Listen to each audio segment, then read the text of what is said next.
All right, ladies and gentlemen, welcome back to Making the Argument in our series, What Should the Right Want? And today we have a guest I've been wanting to interview for quite some time because I believe that this guy has been asking some very, very important questions about how we got here. How do we get to a point, when you read our Declaration of Independence, when you consider our Constitution, when you look at our founders, how could we ever get to a point where wokeism has become a dominant ideology within most of our culturally shaping institutions? And while we're looking at it now and we're starting to see the pushback, and I think we're hopeful that we're going to finally, defeat woke, that doesn't mean we all agree on what should happen next. And Auron MacIntyre has been someone that has been willing to ask, I think, very important questions about how we got here in the first place. How do we defeat it? And perhaps most importantly, what do we do from here? So, Auron, thank you very much for being on today. Thanks for having me. Well, let me do what I've seen you do on your podcast, and I highly encourage everyone to check out Auron's show over on the Blaze. Let's define our terms. So there are I look at kind of three groups on the right, three broad categories, and these categories can include any number of people, but just for ease of not coming up with 47 different categories. One category is kind of the people that they don't like woke. They realize what a threat it's become. A lot of the people in this category just want to kind of reset to like 2005. Maybe some of what we might call the tech bros, right? Where it's not like they have some sort of deep philosophical convictions about either classical liberalism or Christianity or anything like that. It's just they want to go back to a time where they think things weren't as crazy. And if we go back a couple decades, they're happy. There's another group, which I would say are still fairly dedicated to the classical liberal tradition. And they love our Constitution and they want to preserve it and they want to preserve our society. And they recognize that may include some major changes. But the core fundamentals, they really want to keep in place. Then there's this third category. And the third category is perhaps the broadest. You have everybody in there that, hey, we want a monarchy, to people that just say, look, we need to ask some serious questions about the classical liberal tradition and some of the concepts and ideas that came out of Enlightenment. Because as I'm looking around at world history, I don't see woke popping up anywhere but here. And unless we properly diagnose what led to wokeism, we're destined to repeat it or maybe even have something worse in the future. So let's ask those important questions. Is there one of those categories that you feel like you fit into? I would imagine I fit somewhere between 2 and 3. When you look at the first category, as you kind of pointed out, it tends to be made up of the tech bros or people who were on the left but recognized that wokeness went too far and kind of shifted to the right. These are people who are relatively recent converts to the right. They really saw themselves ultimately as leftists, but they saw the left was going too far. And so they see the right as kind of a counterweight, but they don't actually share the convictions and the worldview that I think a lot of right wingers have. They're just, as you would say, co-belligerents against the left, but they're not really on the right. And then you have people who are, I think, really deeply concerned about the traditions of this country. And I respect that quite a bit, of course, being a man who values tradition very highly. And so they say to themselves, well, I need to fight to return back to the Constitution as I was taught about it, and that's really what matters. Again, I I respect that quite a bit. The only issue is I think most of those people are not familiar actually with the nature of the Constitution. They haven't read the Federalist Papers. They don't understand the Constitution in any kind of historical context. It's more of like a document they're supposed to follow. It's a contract between them and the government. It's a piece of political technology. But I think the third group, and that's the one that is looking at the Enlightenment as we understand it. It's not so much dismantling the Enlightenment itself, but pointing out that this radical change in the understanding of human nature bore out some fruit that we don't necessarily like. That pointing out that John Locke kind of framing this as a social contract rather than a constitution being a kind of fundamental emanation of the way of the people, the way of being of our founders, that has a problem to it because once we start abstracting this into some kind of legal document rather than understanding it as an instantiation of the values and traditions of our people, we end up in a messy place that allows the left to kind of um, take over that language, to take advantage of the malleability that a dead kind of contract language has, and allows them to manipulate it and turn it into things it was never meant to be. So I think that groups 2 and 3 both have a fair case to be made. I do think that group one really is more of a hanger on that just happened to be on the right when this went down. They oppose the wokeness, but I don't think they necessarily are in dialogue with groups 2 and 3 the way that groups 2 and 3 really are with each other. Well, no, I agree, and it's one of those things where like, look, I'm I am happy to work with people that want to, want to dismantle wokeness, Mm. but I do think it's important that we also lay out what we're ultimately working toward, and it can't just be, in my opinion, it can't just be a reset to 2005. But I'm always happy to hear what people have to say about it. There's another thing that I think happens kind of in that second and third category, that in between on the second and the third category, and that is a differentiation between conservative and right wing, Mm. or libertarian and right wing, however we want to call it. Because I think when you look at conservatism within the American tradition, you do have far more of a libertarian streak than if you would look at conservatism within the European tradition, or more specifically, even the Anglo-Saxon tradition.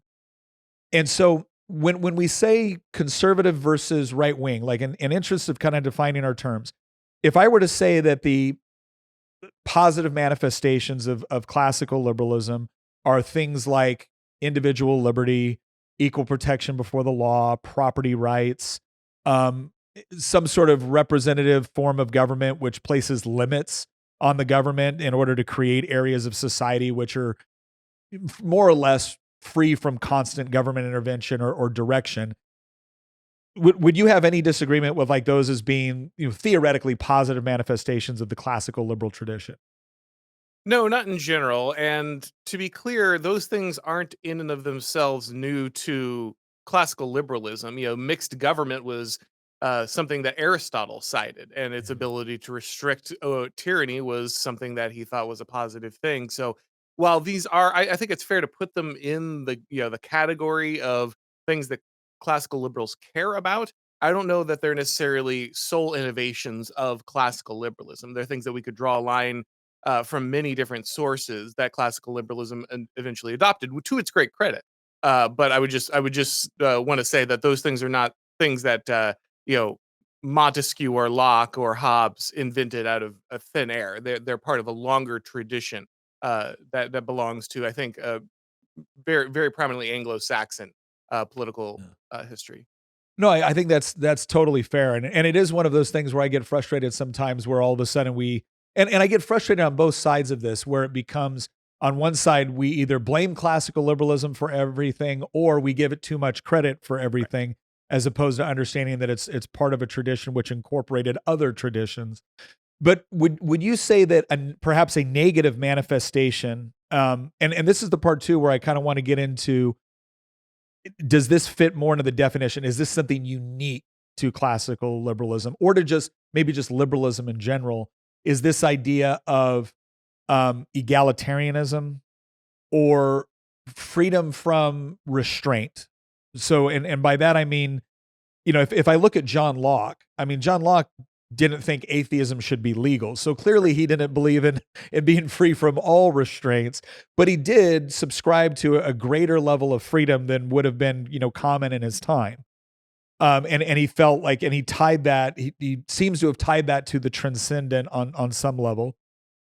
But then there's also this idea of equality. And I look at a Locke and I see equality before the law. I look at a Jean-Jacques Rousseau, and it's almost this hyper egalitarianism, or this idea that any sort of restraint on achieving self actualization, or identifying the way we want, is in and of itself wrong.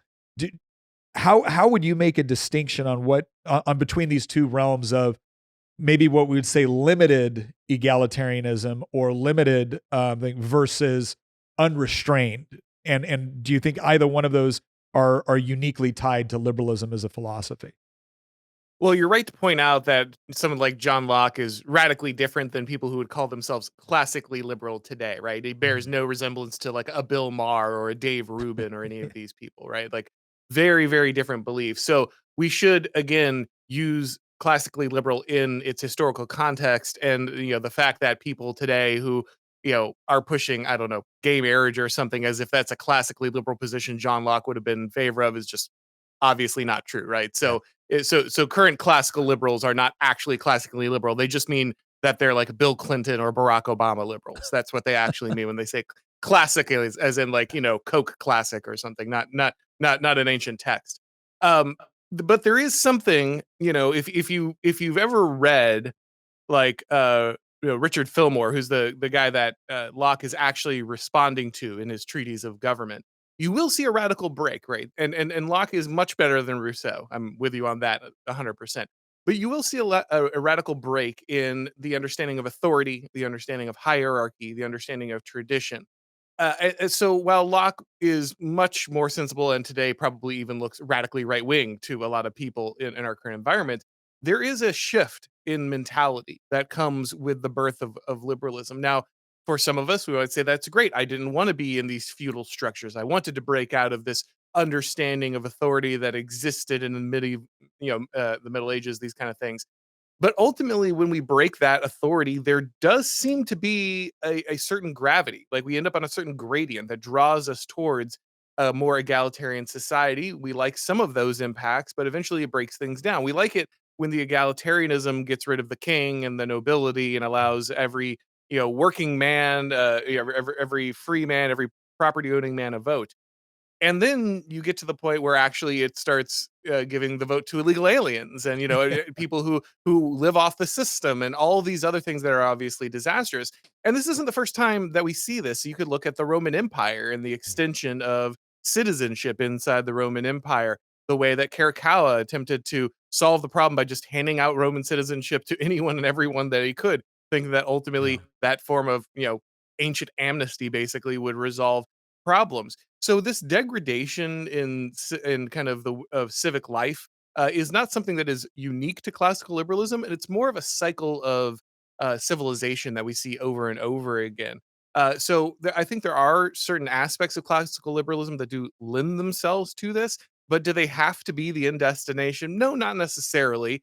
Again, the idea of citizenship and voting at the beginning of our country was radically different than it is today. But if you tried to go back to that, if you actually tried to return to the founding Yeah. in the way that many conservatives say they'd like, they would lose their mind. They'd call you a fascist, Christian, white nationalist, whatever. Yeah, they would just go nuts on you. So there is this confusion even among conservatives of what our country was actually built on, what our traditions really were. And at this point, those who call themselves classical liberal would never accept the version of classical liberalism that our founders believed in. And it's interesting. I was doing a interview with someone a while back, and they asked me, how do we get to this point in our country? And I said, over democratization. Yep.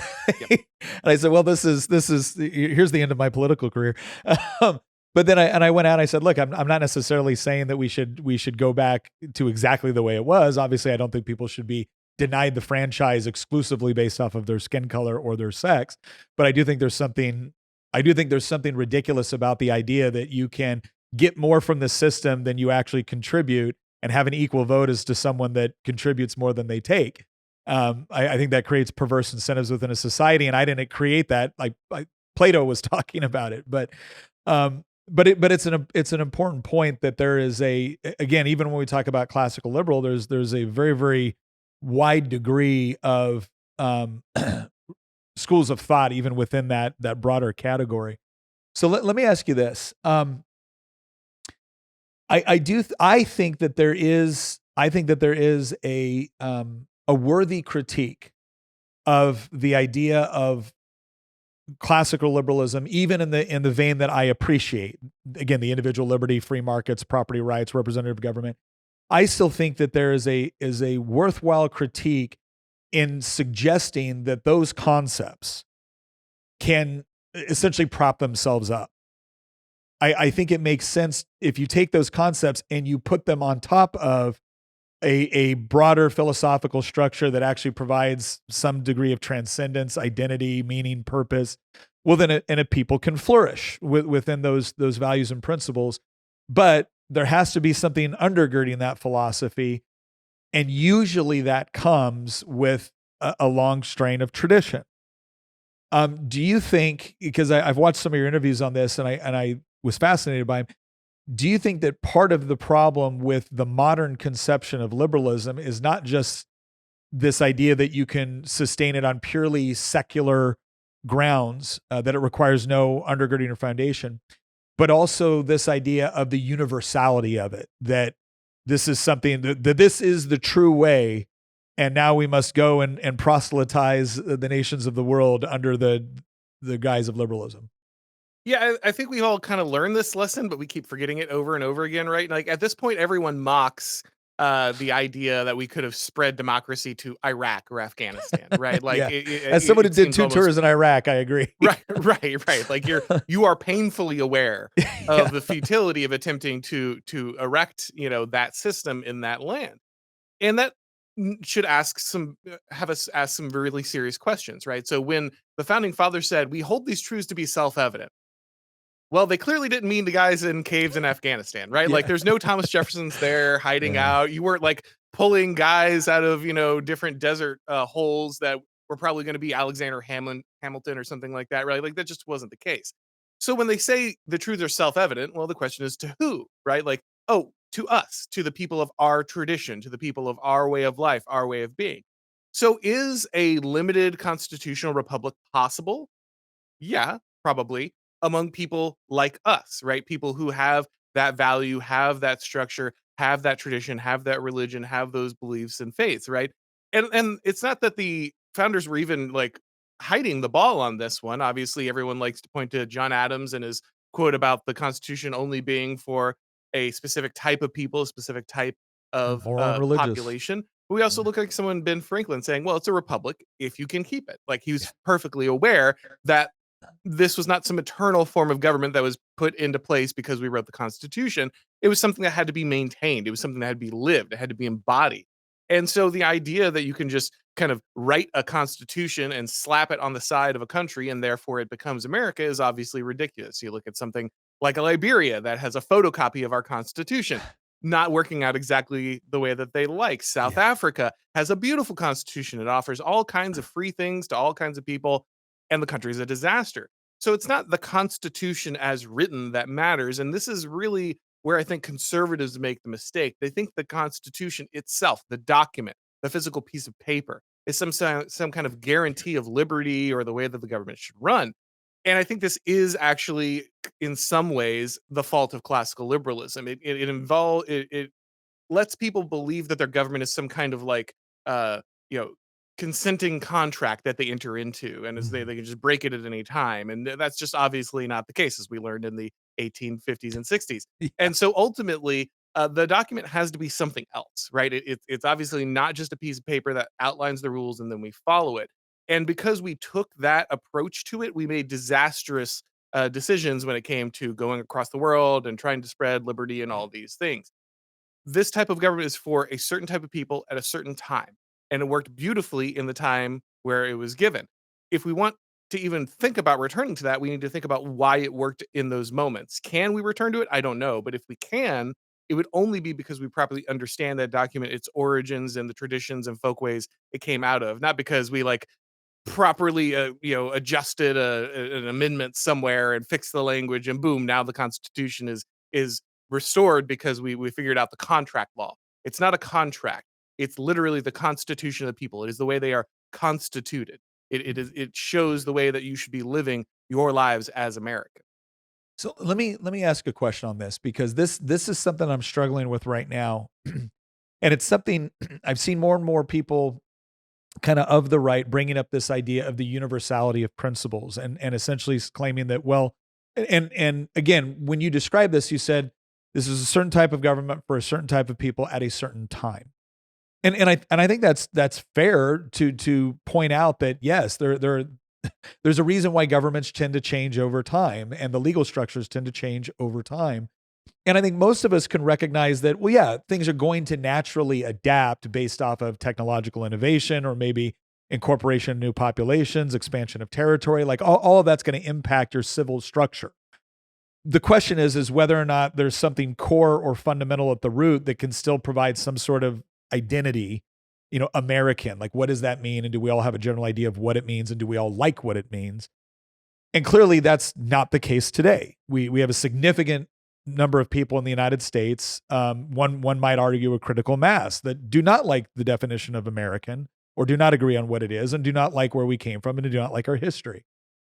But the thing I struggle with is, one of the things that I've used to kind of differentiate between those who are typically on the right and those who are on the left is the right tends to believe in the objectivity of truth and morality. And a lot of this is rooted in that you find a lot more religious belief on the right. I'm a very dedicated Christian, and so I believe that the God of the Bible is the source of objective truth and morality.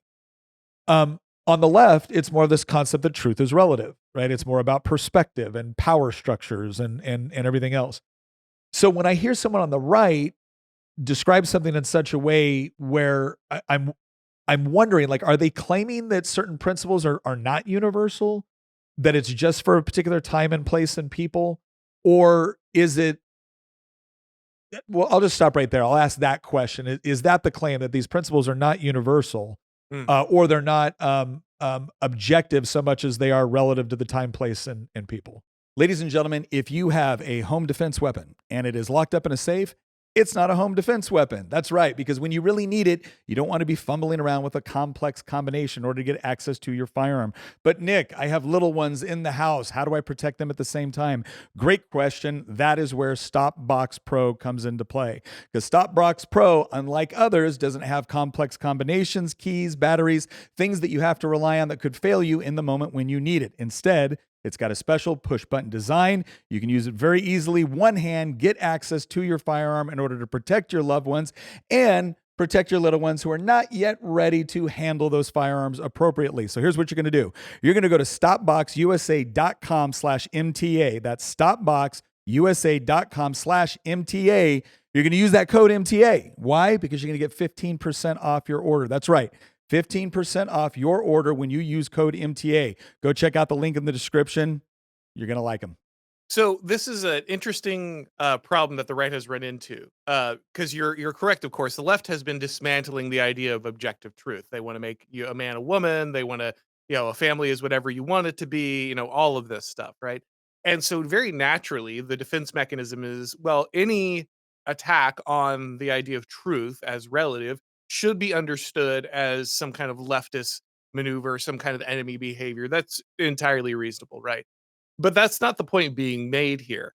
Um, Very devout Christians over many, many centuries understood, one of the things that made, and I say this as a Protestant, one of the things that made Catholicism and Orthodox Christianity so viable was their flexibility, right? Like they were able to go into different nations and become part of those people's culture while maintaining their objective truth, but changing, right? If you go to a Greek Orthodox church, you go to a Russian Orthodox church, you go to a Catholic church in several different countries, you go to a Catholic church in South America as opposed to, Northern Europe, you'll see very different traditions, right? But they're all speaking the same truth about Christ, right? So you have what's called natural law, which was the idea that we can observe God's truth through reason. We can look at the world around us, and there are certain things that are consistent. And this is a classic Catholic teaching, right? This comes out of Aquinas and Aristotle, that we have this natural law that we can observe and understand, and that's universal. It doesn't matter where we are at all times. But it was also well understood Catholic doctrine that peoples were different, that even though we had natural law, the way that natural law played out among different peoples looked different each time, for the same reason that Christian practice looked different each time. Joseph de Maistre, who is a more dedicated Christian than either of us will ever be, was a classic philosopher who, of course, believed in the absolute truth of God, but also pointed out that constitutions must be different between different peoples because God has written constitutions onto the heart of those peoples. Constitutions are not written by man, they're not written by human hands, they're written onto the hearts of those people by the divine, right? And so, even recognizing a universal truth, and even for his instance, a universal church in the Catholic Church, he still understood that the way that church will practice its beliefs will look different from people to people, not because the truth has changed, but because this is simply a different way that people live their lives, and each people has a specific way to live their life that will be best for them. So I don't think that we need to throw out the idea of objective truth, recognize that there is a cultural context for that truth. And I think that there are things that are objectively true, as in gravity is real and men and women are different, in a way that, all people need to be governed by democracy is not, right? Like that Yeah. is not as universal a truth as men and women are different. So we can have objective truths, but we can also have culturally situated truth where it's very real and true that Americans require restraints on their government in the way that the Chinese do not, right? And there are Chinese Christians who could live without in their way of being with that lack of restraint on government and still be Christian. And there are American Christians who would live their life with that restraint on government and must live that way of life and still be Christians. And we're not compromising truth across those cultures by recognizing that there are embedded truths in those cultures that are relevant to those peoples. So, okay, that makes perfect sense. So I guess it would be. I mean, you even see this within the New Testament, where Paul is talking about that there are certain doctrinal components which are non-negotiable, and then there are other things for which we should be able to have either find peaceful compromise or agree to disagree to the extent that it doesn't get in the way of the larger mission that is going on. So if I understand you correctly, it's this idea that, yeah, there is objective truth and there is objective morality, right? Murder is wrong. I don't care what civilization you're in. However, one civilization may choose to deal with the prevention or punishment of murder differently than another one. And it may actually work better for that civilization based off of their history, traditions, organizations, et cetera. And so it shouldn't be assumed that a particular application is the same as the moral principle that's being enforced. Is that a fair characterization? Exactly. We could have the general truth that you should honor your father, right? Yeah. But the way that we honor our father in America might look different than the way that you honor your father in Japan. Yeah. And if we yeah. did the thing that honored the father in America, we might be violating the honor of your father in Japan. The principle is still the same: honor your father, but Yeah. the behavior is culturally required, right? It's in a specific context. We have to Yeah. know that context to know how to live out that principle. It's not that the Yep. principle's gone, but the cultural context matters when we go to then deliver that. It's funny because Peter Kreeft actually did a really interesting talk on this, where he took on the role of Socrates and was debating with a modern in the role, and he was talking about the modern was saying, well, wait a second, there's he was arguing for this kind of cultural and moral relativism based off the idea that modes of dress were so different in other areas of the world, and Peter Kreeft responds by saying, yes, but they're all dressing for their own versions of modesty, of beauty, of appropriateness in the situation. He goes, that may manifest itself differently, and we can certainly have arguments about what we think is a better interpretation. But you couldn't say that they're not still chasing after those particular moral premises. They might just have a different way to do it. So I think I find that compelling because I feel like it does a good job of reconciling this idea that no, there is objective truth, there is objective morality, but we shouldn't confuse certain civic traditions or manners of organizing oneself civically as being the same thing as a violation of an objective truth and morality simply because it doesn't correspond to what we want. And in fact, if you look at the American tradition, they recognize this. That's why we have federalism, right? We understand that not all states want to govern themselves exactly the same way. They want to come up with local approaches to various problems because the problems may differ based off of the cultural components of that particular area. So let me ask you this: provided, so if we can say, okay, there is some objective truth, there is objective truth, there is objective morality. And when we look at what the right wants in America, we were built on certain aspects. I would argue that if you really dig into the history of our country and what influenced it, and this is something that no matter who I have had on, they all agree, whether it's, and everyone from Doug Wilson to James Lindsay, all agree that Leviticus was one of the most commonly referenced texts when formulating our Constitution. And so there's no question that there was a heavy Christian influence. There's no question that there was a heavily Anglo-Saxon influence on the way that we organized ourselves at the founding of this country. And it feels as if over time, again, I'm not saying that we got everything right. I don't think slavery was appropriate. I don't think that's morally acceptable. And I think it is one of those universal principles that, you should not forcefully enslave another human being. But having said that, there was at least, even from people that were not necessarily dedicated Christians, I would not put John Adams into the category of an evangelical Christian. He was a universalist. Benjamin Franklin was probably one of the least religious people, although he still believed in objective truth, morality, and a God. He wasn't quite sure who it was. And all of them kind of universally said that those religious supports were absolutely critical to holding up the sort of republic we had created.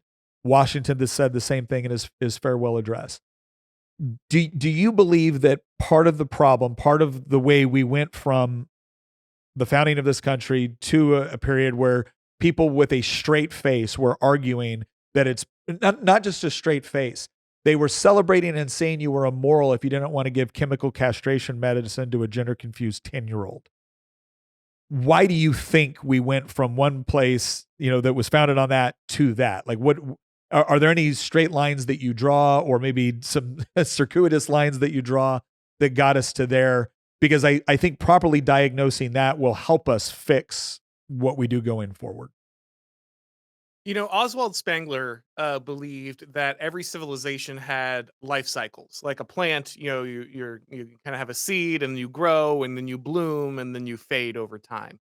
And he said that in the civilizational winter, when the plant is dying, when your civilization is going away, one of the most common things that you see is a gross distortion of your civilization's religion, like a mirror image that comes back to you. It's always atheistic. It always gets rid of the transcendent properties, but it keeps some of the original aspect of the civilization. So he points to things like Stoicism coming out of the Roman religion, or Buddhism coming out of Hinduism, and so he sees this as kind of like the inevitable way that a civilization progresses. It loses that metaphysical, animating, transcendent principle, but it keeps all of kind of the rules, right? Like Yeah. just the base functions.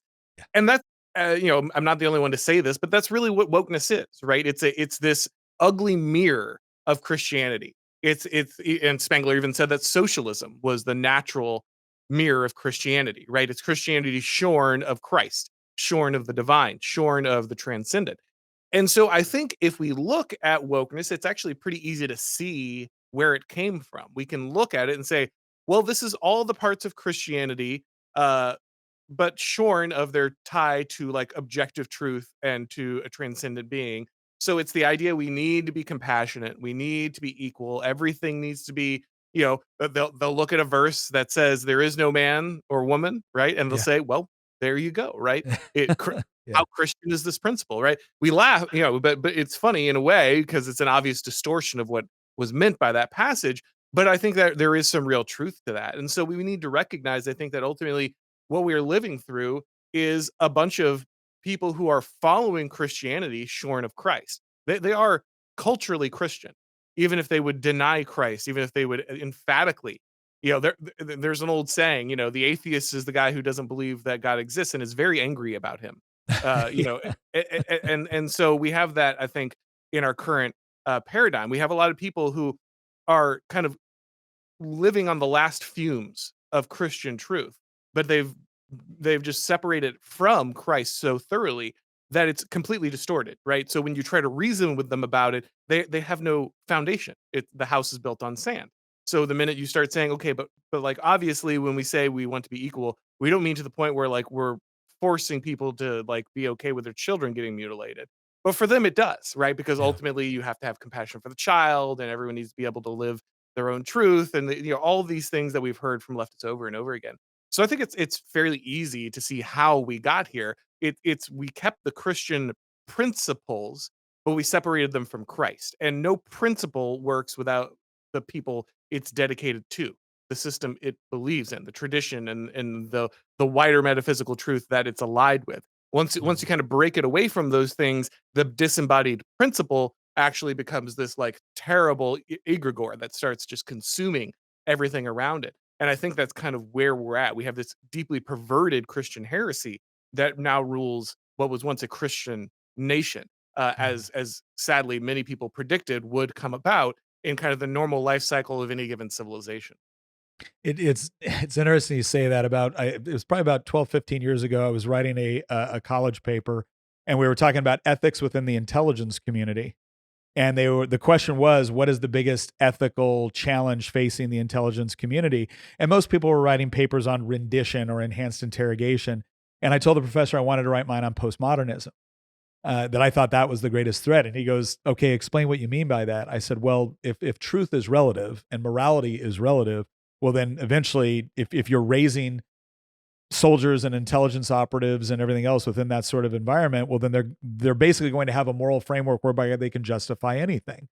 And he let me write the paper, and I kind of made the argument that what happened was you saw the shift in the United States where you had a deep you had a cultural commitment to Christianity and everything that entailed, and then slowly they started to remove Christ and God from the principles. It's like, I want the principles, but I don't want God. And then it was, well, I want the consequences of the principles, but I don't want the principles. And then eventually, 2 generations later, you get someone shooting up a school, and you horrified liberals going, how could you do this? And the guy, what do you mean, how could I do this? This is how I self-actualize. Right. This is my true identity. This is how I cause others to feel what I'm feeling. And it was almost like the older liberals are looking at the younger ones going, that's not what we meant. And like, well, how dare you impose some sort of worldview upon me? Because all of this is relative anyways, right? And it's amazing how far a civilization can go living off the fumes of prior beliefs. But then I guess that begs the question is, if that's where we've gone, if we've gotten to this point where we've had this kind of this mirror image of certain Christian ethics, especially on the equality side. Because like you said, it says right there in the Bible, right? Like there's neither Greek nor Jew, no male nor female. And it's talking about the equality that we have with respect to in the view of God and being a part of the church. And it's supposed to be admonishing us to not, hold up to these hierarchical struggles among Christians when it comes to our relationship with God. But then if you divorce God from all of that, then obviously you can see this idea that, well, any sort of restraint on a hyper egalitarian outcome, is wrong, is evil even. So if that's where we've come, where you have, and look, I lay a lot of blame at the feet of people like Antonio Gramsci and the Long March Through the Institutions and the postmodernists and the existentialists and the atheists and everyone that came together to basically say, we want to, free the individual, not just from the constraints of oppressive systems, but actually treating reality itself as if it is an oppressive system, which has to be overthrown. And I always find that the promise of wokeism is eerily similar to the promise that you heard in the garden, that when you eat of it, you shall become like God. And now instead of one God in the form of the sovereign or the God king, now we have, millions of little sovereign gods, that my self-actualization and how I view myself, it should be paramount, and anything which stands in my way is not only wrong, it's evil.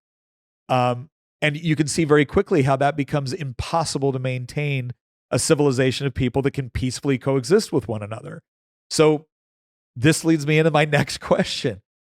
What should we, if that is, and again, the audience can make their own determinations based off of all these interviews on what they think has led to it. But if that is a good diagnosis of how we have gotten to the place we are right now, well, you're not going to fix that by resetting to 2005, right? This has been going on a lot longer. And arguably, you're not going to reset that by just saying, yeah, we need more fealty to the Constitution. So what do we need to do? Like, as Americans, as people on the right, what should we be looking to do in order to right the ship and then hopefully avoid these sorts of storms or rocks to the degree possible going forward? I just had a debate between Nick Land and Alexander Dugan on my channel. And famously, after the Tucker episode on Nick Land, many questions people had about whether or not he was worshiping Satan or not. But the most interesting part of that conversation, I think, came at the end, because Dugan himself has had this kind of point for a long time that when we hit postmodernity, postmodernity in a lot of ways is the question of the death of God, right? This is Nietzsche's, many people will say Nietzsche was the first postmodernist in a way, right? That ultimately there was no God and that everything is will to power and, that these kind of things. And Dugin's point is that, there's a moment after the death of God where people say the death of who? In the sense that we have defined the early part of Wow. our existence in finding God, and then we have spent modernity rejecting God in a way, right? We're relying on our own technology, our own reason, our own hubris, rather than embracing the divine. But when you get to the end of defining your entire society in kind of opposition to God, you come to this moment where people have forgotten even what they were supposed to be hating or what they were supposed to be struggling against. And in that moment, they can reconsider the truth of spirituality. All of a sudden, discussing the divine is no longer taboo. I mean, even among conservatives for a very long time, the idea of like the religious right had, this was that was the losing thing, right? We were all going to become good libertarians and forget the idea that we would ever legislate morality or truth or any of these things and get government out of everything, and that was just going to solve all of our problems. But now I think a lot more people are talking about good and evil, right? They're looking at events like the assassination of Charlie Kirk and the celebration that people had over that, and mental illness doesn't describe it anymore, right? Like Yeah. we can't Yeah. clinicalize it, we can't medicalize it, we Thank can't you. turn it yeah, we can't turn it into something rational anymore. Yeah. It's just evil. You can't look at that and not see a demon wearing a human, right? Like you can't. You can't stop seeing it. And both men in that debate kind of came to the point that like just the fact that we are now using that language again in our political discourse is huge because that means that we've kind of lived our entire life with one eye covered, right? We Yeah. focused on the rational and said, I can see now. I covered the eye. I'm looking through this telescope. Look at all the amazing things that rationality has done for me. But the whole time, while we're staring through this telescope and making all these amazing advancements in rationality, that closed spiritual eye, we're getting punched in the face and not even recognizing what was hitting us because we Yeah. we didn't we can't see it. We can't see that part of reality anymore because we closed ourselves off to the spiritual. And I think it's reemerging in a very real way. I think there's a reason that Charlie Kirk's funeral, everyone was talking about Jesus Christ, Yeah. right? Like there's no looking at that event and not recognizing that you're not. It's not a political difference. It's not oh one side's mentally ill. It's no, there is an evil force at work here, right? And that's just not something we can deny anymore. Now, where does that take us, right? Like that's the much harder question. What is the return of the spiritual, the return of the strong gods? What does that mean for our civilization? Well, the honest truth is we don't know, right? Like we're in a moment where we had banished all of these things from society. They used to be there; they were present at the founding, but we've gone on this long march, not just through the institutions to institute communism, but to institute atheism, to institute this godlessness. So, what does it look like when God returns to the scene? What happens when spirituality is re-injected into the society, and where does that take us? I don't know, and I don't think anyone does, but I think we need to recognize that that is a real force that is re-entering our political reality. We can't deny that aspect of the battle anymore. Doing so has made us blind and has caused many different losses. The idea that we could just have these objective institutions and no, they didn't have any belief system or any preference that has been ripped away from us, right? We look through Yeah. COVID, we look at what happened, the enforcement of trans stuff through all these institutions. We recognize, nope, there is no objective institution. The truth will be connected to a tradition, a belief, a value, and Yeah. that's really ultimately what I think we are now facing. That there will be something imposed by the government, and the question is, what will it be? So here's my question on that, because this is the part where, again, I'm struggling with this as someone that there's a lot, for instance, for me, there's a lot within libertarianism or libertarian thought that I appreciate, especially when it comes to a lot of the economic components. Um, so I've always struggled with this idea of the centralization of power or the use of power. By the same token, I also recognize that, there, if we accept, and some don't, but if we accept that there are legitimate uses of aggressive power, and that's why we have the government, is in order to, again, we don't want the government to be aggressive in the form of tyrannizing people or oppressing them or things of that nature. but that there also are certain rules which are set in place in order to make sure that societies can function. What are the boundaries there? Because I agree that this idea that any sort of like government bureaucracy, for instance, is going to achieve perfect neutrality. That's absurd. It does not exist. There's not going to be perfect neutrality. But can there be some? But there can still be rules by which a organization or an entity says, "Hey, we're not claiming neutrality. We claim we believe in certain things, but the thing we believe in is that we're not here to, govern every aspect of your life. We're not here to impose." I have a real problem with people saying you can't legislate morality. I've been a legislator for 10 years. It's all we've ever legislated. That's correct. Yeah. Right. Every single law, every single imposition through the civic realm is based upon a moral premise, right? Don't murder and don't jaywalk are both based upon a moral premise that we don't want people to get hurt, and certain activities will either lead to them getting hurt or increase the propensity that they will get hurt. And so there's always a moral premise. The question is, what's going to be the source of it? That's it. Right? But how do you think that? Because there's some people are now saying, no, we should have a strong centralized government. Schmidt was right, and this is friend-enemy distinction, and we need a strong government that's going to come in and reward our friends and punish our enemies, because after all, that's what they've been doing to us. I got some real concerns with that approach. So how do you think I'm just kind of living in the dark, or do you think that there are certain boundaries we need to have in place, and what might that look like? First, I'd just like to maybe get rid of misunderstandings of Carl Schmitt. He's become the boogeyman, I think, in many of these conversations for obvious reasons. But a lot of people will say, well, friend-enemy distinction just says you can do whatever you want whenever you want, because it's all... And that's not what Carl Schmitt said at all. Yeah. What he said, he was not even giving you a prescriptive understanding of what you should be doing in politics. He was giving you a descriptive understanding of how politics works. That the core of every political coalition, every political identity, is ultimately those within the coalition that allow for the existence and the perpetuation of the tradition, understanding, and identity of the people, and those outside that no longer do, right? That are an existential threat. That the ultimate political reality is a group of people who are willing to kill and die for their shared identity. You can look at something like Israel right now and say, however you feel about what's going on there, that is a very clear manifestation of the friend-enemy distinction, right? Existentially, we believe we must defend our way of life and the continued existence. So anyone who allows for that is our friend, and anyone who doesn't is our enemy, right? Like, that's just the direct understanding there. Well, and let me say this too. I didn't mean to kind of offer up the caricature of Schmitt on that. I think that people were making politically oriented friend-enemy distinctions long before Carl Schmitt was ever he didn't come born, up with the idea right? of friends and it's not like Carl Schmitt came along and everyone was like, hey, no, there's this existed. He was talking about something that he observed, and of course we can have debates to the extent which it should apply and whatnot. But I do think that you brought up a very important point, is that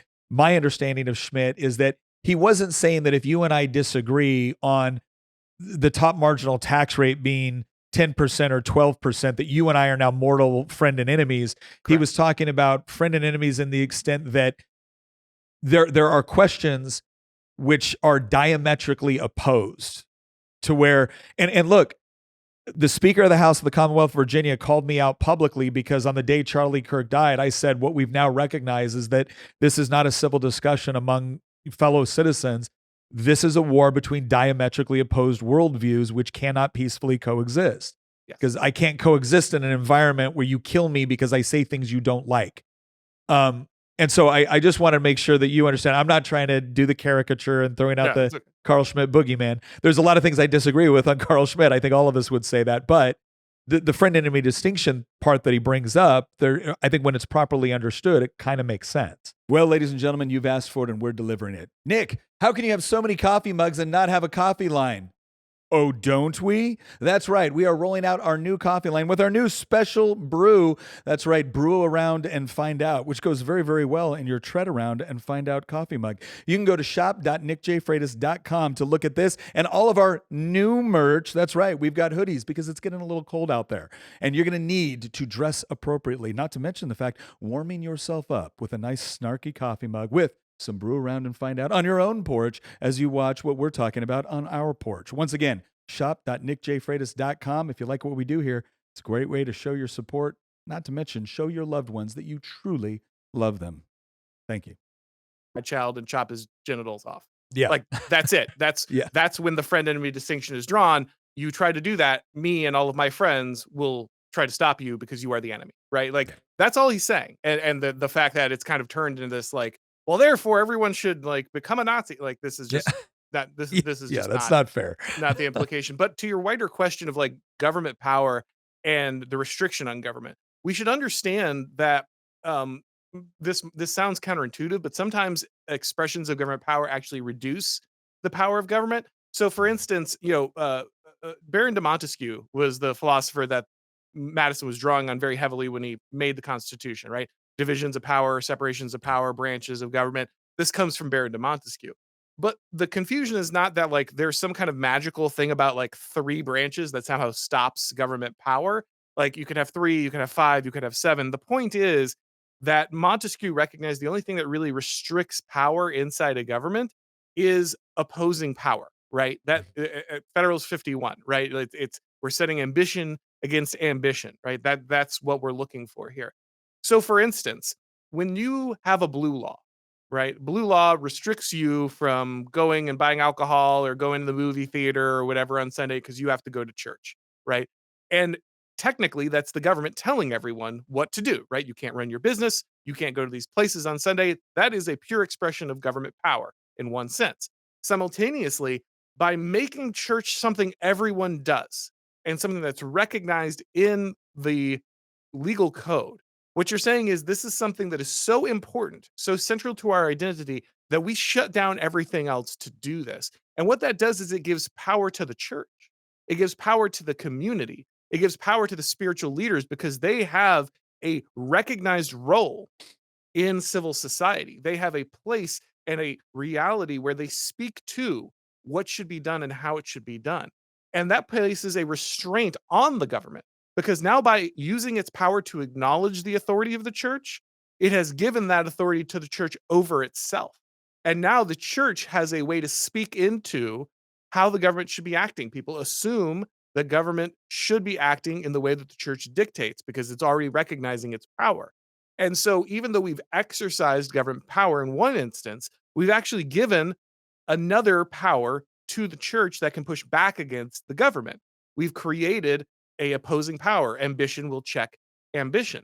And so there is a sense in which sometimes the government can't exercise its power. Guys, it's not about centralizing all the power in government. I don't want to centralize all the power in the government. I recognize that authority and tyranny are not the same thing, and that there is just authority that can actually transfer power to other aspects of our society that can then themselves hold the government in check. I think it's an excellent point. I think there's also something to be said with respect to government exercising its power in we'll say a just way. When the government refuses to exercise its power in a just way, it's not that power isn't used. It's just that now it's a lot less. It takes on the form of vigilantism. Because at some point, if I feel like the apparatus which is supposed to be responsible for protecting me in some form is not doing so, well, I'm not going to allow myself to be terrorized. I'm simply going to find other mechanisms in order to provide for my own security. And again, I've always thought that it was really important for individuals to also maintain responsibility for their own security. That's why I'm a big, adamant defender of Second Amendment rights and things of that nature. But I've also recognized that, you will get to a point where if they don't feel like the government, whether it be the law enforcement apparatus or whatnot, if they don't feel like they're providing the security, well, then you got to provide your own security. And that's going to that has the probability of providing a far more messy situation than the government exercising the legitimate authority it's been granted. There's one other aspect of this too that I wanted to bring up. So if it's the question of what do we do now? So if the spiritual component is re-entering the public space and the public debates, which, by the way, I'm in favor of. I think it was ridiculous that we ever entertained this notion that we could build a healthy civilization off of a worldview that essentially left us complete relativity when it came to morality and truth. I just think that's absurd. How do you build a high trust society when there is no objective truth or objective morality? That doesn't make any sense. So I'm fine with that. I'm also fine with, again, this whole idea of the legitimate exercise of political authority or government authority. There's one thing that I'm starting to see people ask about, and again, this goes back to Schmidt, which again, it ends up being taboo, but it was the who gets to decide the exception to the rule. Mm-hmm. And so if we do want to live in a society that generally appreciates individual liberty, freedom of expression, private property rights, and things like that. One of the things that you see, like within the Roman Empire, and not the Empire, the Republic. The Roman Republic obviously was very, very against the centralization of authority in the hands of a king. That would, ever since they overthrew the first 7 kings. Some of this is apocryphal, but it was this idea that they were never going to go back to that. But they did have the position of the dictator. And dictator now obviously has a connotation that it did not have back then.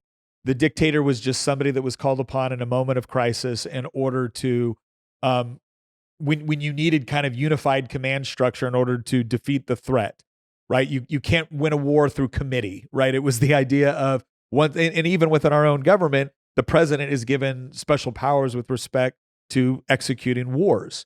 Congress may have a say on whether or not you go, but then once you decide, you need unified command structure in order to defeat it. We did an episode once where we said Cincinnatus, Sulla, or Caesar. Mm-hmm. And the idea is that Cincinnatus was kind of, and you see Washington and whatnot is this, these ideas of this was the person that rose up in a time of great turmoil and uncertainty and exercised supreme authority in order to put down the revolt or get us through the crisis, and then went back to their farm. Sulla, not so much, right? Sulla then, he comes into Rome, he violates certain sacred principles with respect to it, but then he immediately tries to set up legal principles in order to prevent another Sulla from happening. And within a generation, you have a Caesar and the Republic's gone and the whole deal. And a lot of people will look at this and be like, oh, well, Caesar was the tyrant or Sulla was the tyrant. And I think what they fail to recognize is that Sulla and Caesar were actually, even though I may not agree with some of the mechanisms that they used, they were dealing with very real problems of corruption and social decay that was going on within the Republic. And the reason why they had popular support was because the population in general recognized the problems of that decay.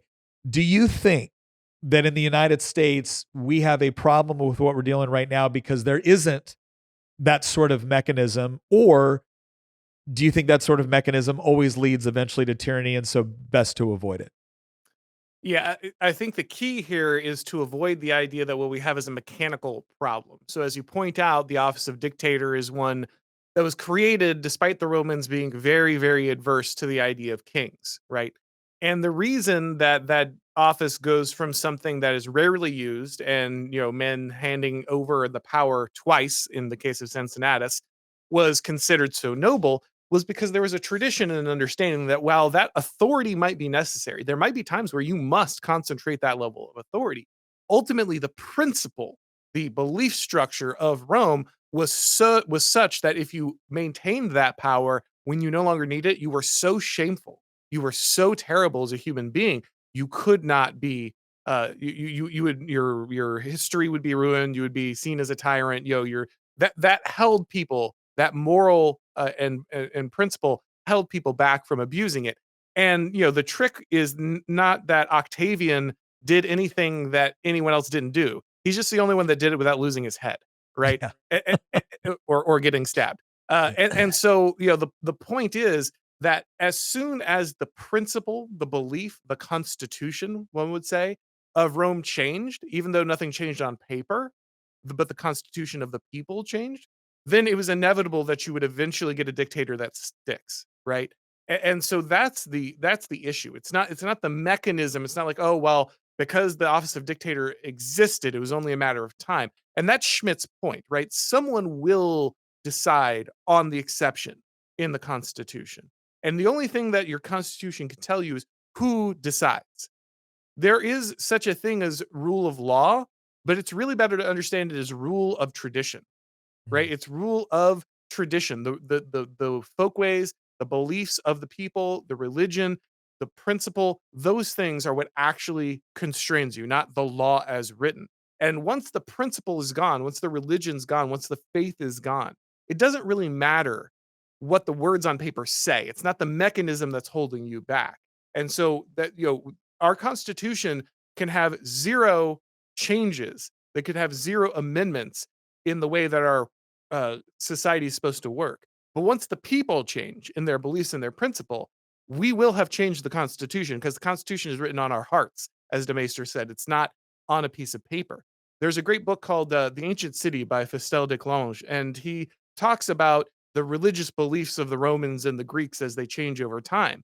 And one of his points, one of the reasons we went from the Republic to the Empire, why that ended up being inevitable, is that originally Rome was founded, of course, by the tribes, right? And the different tribes had these strict patriarchal structures. And if you had a problem, you didn't take your problem directly to the magistrate. You took it to the head of your tribe first, right? That was your first stop. The justice was deeply tied to the beliefs and ways of the different tribes.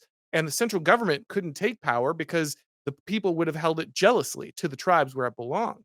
But over time, the idea that the tribal elder had real authority broke away, and the idea that the government was the only authority became the true belief. And this is what has happened in our society as well. This is why our federalism has died, right? Because we no longer have this idea of regional authority and the family authority, other spheres of authority besides the government. Only the government decides. And as long as that's true, then you're going to break down any of these beliefs about individual liberty or any of these other things. So I really encourage people to not to think of this as a mechanical issue, but as an issue of virtue. And ultimately, the only way that these things get restrained is to inculcate virtue in different generations, not by creating the exact right office, getting rid of the office of dictator. These things don't solve the problem. So let me ask you this, and this will be kind of my final question on this part. If Auron MacIntyre is in charge, and you get to, not dictate through the sword, but you have the ability to convince your fellow citizens in America, hey guys, this is what we got to do if we want to actually get back to a high trust society that again values virtue. What would be your prescription over the next 5 to 10 years? I would immediately close the border and make sure that we have at least a 15 to 20-year moratorium on immigration. We need to understand who we are as a people, and we have to stop importing large amounts of people for that to work. I would say that our uh, s- our our citizenship needs to become multi-generational. We need to stop thinking that someone just walks into the country and suddenly becomes an American because they raise their hand. You can come to America after we've had a moratorium and cooled things off, but you are not a citizen. You never will be. And neither will your children be. But your grandchildren, they might be Americans, right? They might be people who have gathered enough of our culture. They've lived in our tradition, our way of life long enough to where they can now contribute. I would restrict this franchise at the very least to property owning Americans, those that are actively contributing to the United States. I would abolish our current understanding of separation of church and state. Not that I think that the uh, government should be dictating what churches are doing or establishing an official church, but this idea that Christianity is somehow like this one taboo thing that can't influence our society, we can't base our different laws or our understandings of the good off of it, that needs to go. That it can't be celebrated as the primary religion of our nation and been given primacy in our different manifestations of our celebrations or teachings. Those things that needs to go. Like all of those things need to stop being the way we understand it. I would dismantle a large amount of our federal bureaucracies and give as much power as possible back to the states. We need to get rid of massive bureaucracies. Even things like the FBI need to be completely dismantled. They're destructive and dangerous to our way of life and should no longer exist. Things like the Civil Rights Act that dictate how we can live our lives, give the government a blank check to reach into every personal interaction, every business interaction, every religious organization in the United States. Those things need to go. We're not going to get Jim Crow because the government can no longer sue people for running background checks on criminals when they hire them at a gas station. These are simply not the same thing. And I would make sure that we really, really rein in our foreign adventurism. I don't think the United States needs to be acting as the global empire. I think that our role as the global hegemon has hurt us as much as it has helped us, and we need to step away from that as much as possible. We should still exert influence. I'm not a isolationist, as people would say. I think we still have a natural dominion, I think, over North America that we should continue to exercise. But the idea that we need to be like drawing lines around every single nation in the Middle East and dictating who lives where is just ridiculous, and we don't need to be involved anymore. If I was going to just, rattle off 5-10 things, that would kind of be what I think we should start with. No, Auron, I appreciate it because it sometimes you talk to people and it's almost like they want to be careful about committing to something. It's always nice when somebody is willing to give, hey, these are the objective things that I would do. I think they would yield these benefits. These are why I think they would yield those benefits, because it actually gives us something to consider. And that's what I want. That's what I'm hoping this series is going to produce more of, is something where people can actually come together and consider these things, some of which would have seemed taboo 10, 15, 20 years ago. But the reality is that, okay, but if they were taboo 10, 15, 20 years ago, and now we're at where we're at right now, maybe it's time to reconsider some of these things. And provided that someone is willing to provide a logical explanation that is rooted in, again, no, at no point in here did you suggest that, there's no truth or there's no morality, and so we should just do whatever Auron decides. No, it was like, I think this led to this. I think this is bad. I think we should reconsider this for these reasons.